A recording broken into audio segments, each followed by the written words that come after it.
Hey, what's going on, guys? On another episode of Reacts, got my special guest, John Stryker Meyer. Thanks for coming on, John. My pleasure. My honor. You kidding? No, it's awesome because we have the opportunity with John in town to talk about his background as an operator in MAC V-SOG and his experiences, but also correlate that with my experiences as a GWOT Green Beret. Got two Green Berets in a room. Something's bound to get broke or something. Or something. Something's going to happen. Who's got the bail money? Yeah, exactly. Exactly. John actually had a good idea about the correlation of his experience with his indigenous forces and also our experience with our indigenous forces both in Iraq and Afghanistan. As you guys know, in Afghanistan, things fell apart. And the difference, though, is for me, for example, one of my Afghan commanders, because of Save Our Allies, thanks to Chad Robichaud and all the guys at Save Our Allies, Tim Kennedy, Nick, they helped me get my guy and his family on a plane to the UAE. Wow. Very significant, very impactful, and very tough time in my life. I mean, that was very difficult to get through that, but thank God they're safe. There's many more guys left behind, but we had a method. We had a plan, and we were able to do these contingency evacuations despite the administration's kind of screwing that up. And your plans were like typical SF tradition. Every day you're changing it. It's something new and different. And I can't give you his name right now, but he's still in 5th group. But a SF guy in 5th group was working the same thing behind the scenes. He helped over 200 people come out. Yeah. And he was telling me how one night he had 2 phones working with this, Operation Pineapple and others. Yep. It was insane. It was like literally on your phone on Signal, navigating command and coordination. The first time that our guys went to get on a plane, half of his family got denied because they didn't have the right paperwork. And he asked me, he goes, Mike, my wife and a couple of my sons can't get on the plane. What should I do? And I said, you have to leave. And I told him to get on the plane because I said, if you stay behind with your wife, you're increasing the risk to your entire family. But if you get away, I will make sure your family gets home.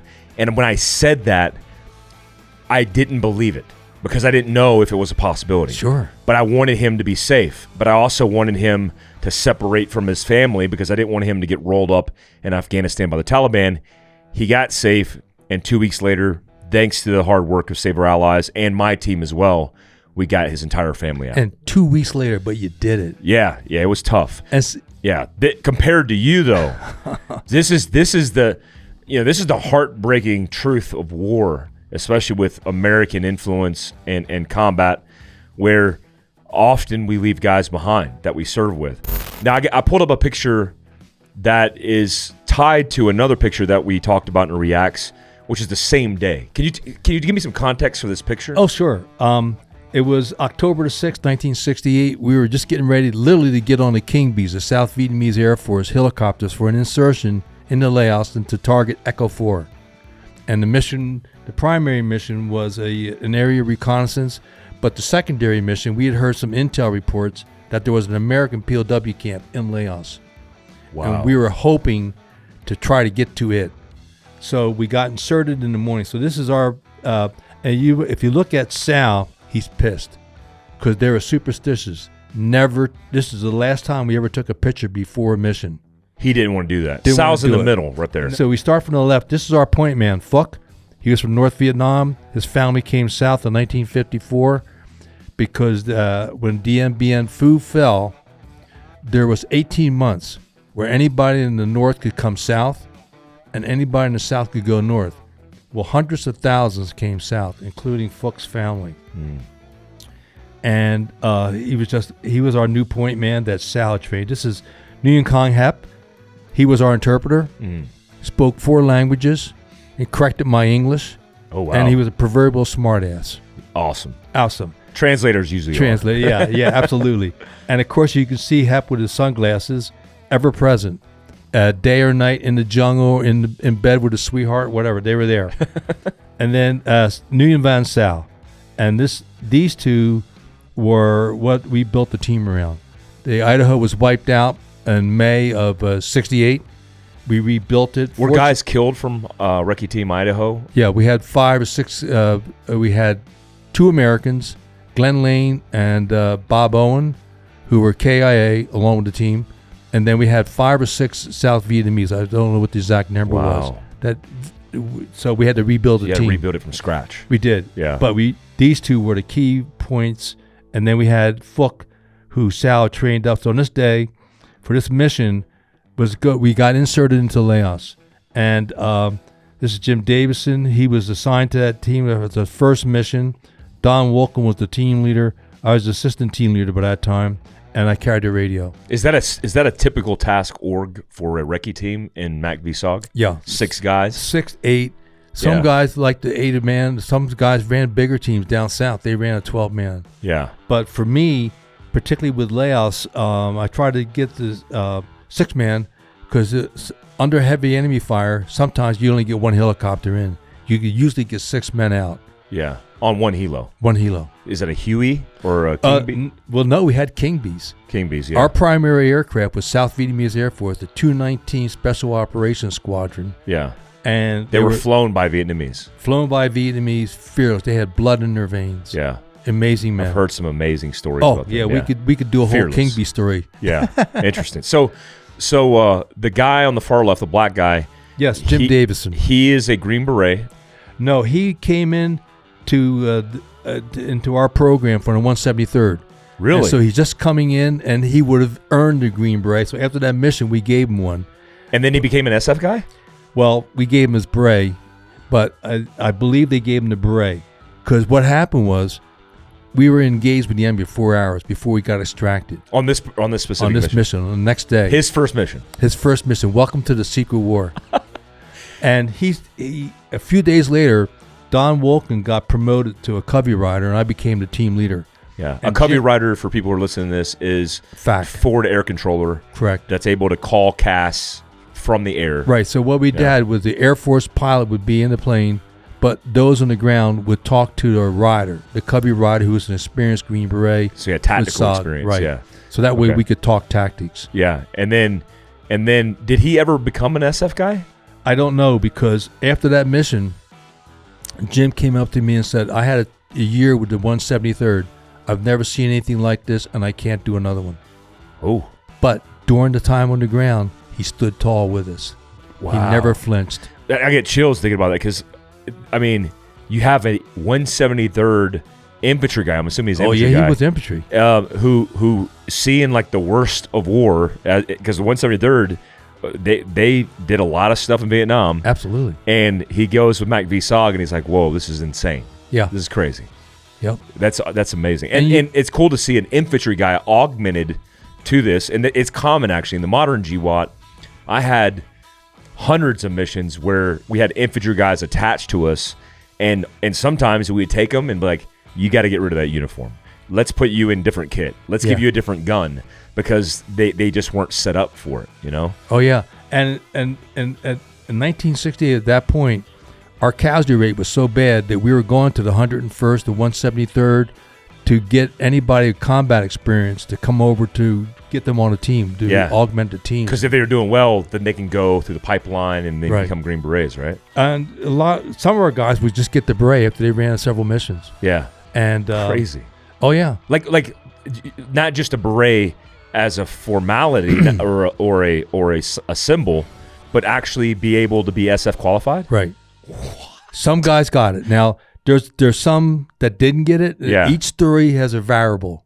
Yeah. And I'm not attuned to that until I interview them on SOGcast, and we get the real story from those men. That's incredible, though. That is amazing history. Oh, yeah. That's so amazing. We had one guy, I mean, Eldon, you've heard the name Eldon Bargewell, who we were E4s together at Fubai. He was in for 40 years, retired as a 2-star. At one point in 2005, he was the OIC for all spec ops in Iraq. Wow. So that's a kind of different level of men we had. Crazy. Yeah. Crazy. So the 3 guys, the indigenous guys up front, what happened to them? What's their stories? When I left Vietnam the second time, my final time, my second tour of duty, it ended suddenly because me and the CO had a major disagreement. Yeah. And he just said, I'm going to ruin your Special Forces career. and be out of camp tomorrow morning. So we had a big party. All the guys got drunk, and one by one the guys passed out. Hep was the last one awake. Yeah. And he came up to me and said, Hep's the guy on the far right. Hep's my interpreter. No, the interpreter, yeah. Our sunglasses, man, right here. Yeah. The handsome dude. Yeah. Yeah. And he goes, you need anything else? And I said, no. Then he passed out. So I picked him up, dusted him off, and put him in his bed. So Hep, on April 30th, 1975, his father was able to get him a pass on base in Saigon where he could get to a C-130 with his wife and his children. So he gets to the base. A C-130 is beginning to taxi. The tail ramp is half up. The plane is full of people. He throws his baby up there. Somebody catches the baby. I think his second child was thrown up. Then he pushes his wife up. He fell down and got trampled. He got up and ran alongside of the C-130. A hand reached out and grabbed him, pulled him in. Incredible. Yeah. Oh, my gosh. So it took him several years to get through the process. Yeah. Ended up in Houston, where he was a successful businessman. And unfortunately, he passed away 3-4 years ago now. What age was he when he passed away? That's a good question. Yeah. Just tell you when he died. Yeah. Yeah, but that's an incredible story. Oh, yeah. To live a life after so many challenges, and then even surviving for years on a recce team in SOG. And then this is 68. Yeah. And he gets out 75. Right. And he served 2 more years with Idaho. And then in January 70, he came up to me and said, hey, I got an offer for a job at headquarters, more pay, less work. I said, take it, go. Absolutely. Absolutely, man. Yeah. You've earned it. Okay, let's talk about the guy on the far right. What happened to him? We lost Sal 8 or 9 years ago on Valentine's Day. And again, this is all secondhand information. Hep is the only member of our team to get out. Were you able to link up with Hep in the U.S.? Yeah. Okay, so you guys broke bread, ate dinner? The way it worked, the History Channel did a presentation called Suicide Missions. And I remember that, yeah. Yeah, well, and I was on that initial broadcast, and I had the picture that's on the front page of Across the Fence. Hep's nephew saw the picture, called up Hep and said, hey, I just saw you on the television. And so his nephew called the History Channel. They called me. I called the nephew who lived 9 miles from my house. What? I called his nephew. We go down and meet. He gives me Hep's phone number. I talked to Hep for the first time. What year was this? 99 or 2000. Wow. He had already been in country for 15 years. Yeah. You didn't even know he was in country. Didn't know. Oh, my gosh. And so he came out to Orange County for a wedding. Yeah. And I flew up there when he flew in, met him at the airport. How was that experience? My God. And, of course, Hep, he comes off, and the first thing is bad-mouthing me, getting off the hill, not like, hi, how you doing? It's like, of course. Oh, you look buku dinky down. And then That's we so hugged, awesome. and then we went up for the wedding and hung out with his family for that weekend. Then he came down for dinner, and he also had family members who talked to my wife about their experiences in Vietnam under communism. Wow. How they survived, how they eventually got out. Gosh. And at that point, it was a real eye-opener for my wife because we were just beginning to work on the books and stuff too, Yeah, she was busy being a full-time mom. Yeah, yeah. But I'll never forget that ride home. She's like, God, I talked to this guy, and Hep, he's telling me this and that. And she got to understand what they'd been through. Yeah, that experience is completely different. And so, right? unlike you, there's one common factor here. Even then, and even when we're running missions, we hated the damn State Department. Yeah. I felt that there were more communists in the State Department than there were in Hanoi. Yes. And I think you may have had some same feelings. Yeah. So worldwide, I've had that experience with the State Department. I might have threatened some State Department officials over my career in special operations many times. So the guy on the far right, Sal. Yeah. And sadly, we tried to get him out. We had fundraisers. We sent money over. But it never worked out between the corruption and trying to get the money from the U.S.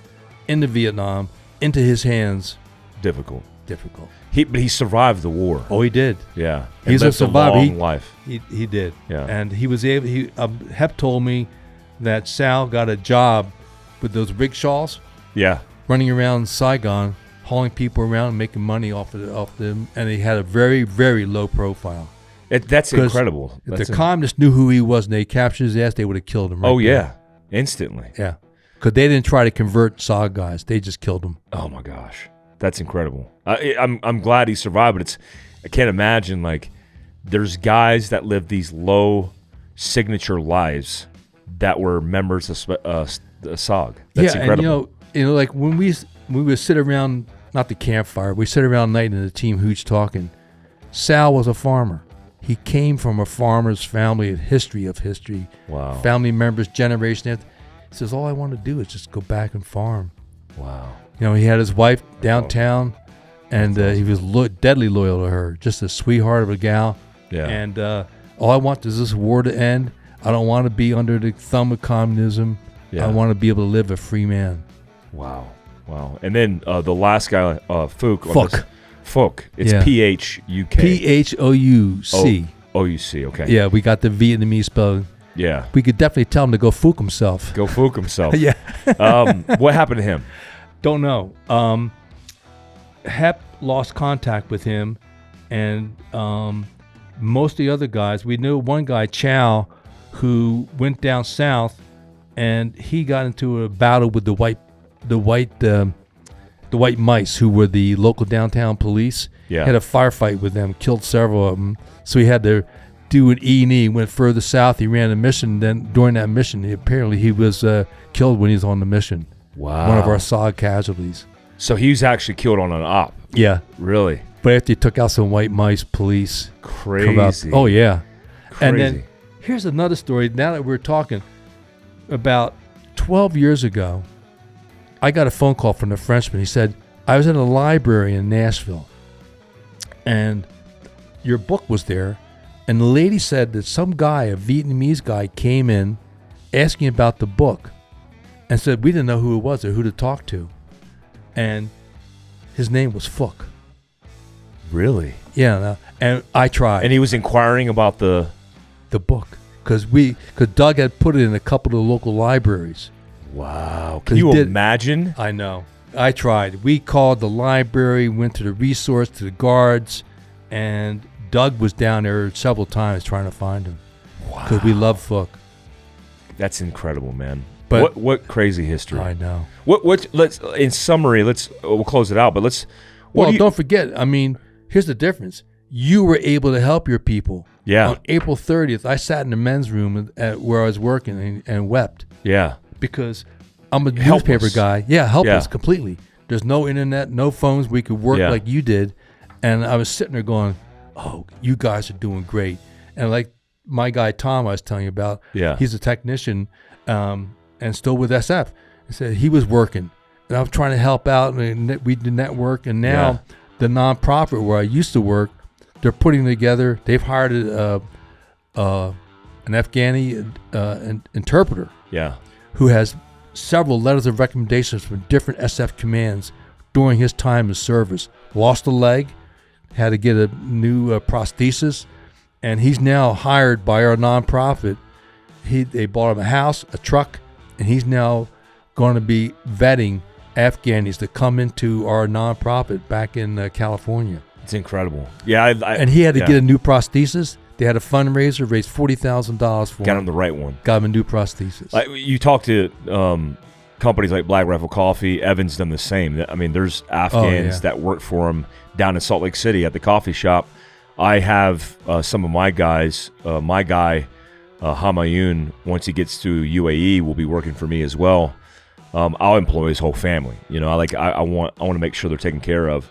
And that's important. I know Utah, big shout out to Utah, but Utah brought in 900 Afghan guys that worked with the Americans, and they're supporting them by getting them home. And they were able to vet them beforehand? Yep. They're all vetted guys that went through the system the right way, the legal way. Yeah. And then worked it out. Yeah, I'll kind of, you just summed it up, but can sum up that experience and do you think we've gotten better at that? Your time period, there wasn't even a plan. Right. At least we have the availability of nonprofits and private industry. But do you think it's going to get better? Well, I think that the men, because SF guys, like you and other Green Berets around the country came together, and Operation Pineapple, things like that, and other operations that came together. They rallied and did it through technology. Yeah. We didn't have the technology or the money or the wherewithal. Yeah. And but the spirit was there. Had we tried in our small way, and we weren't able.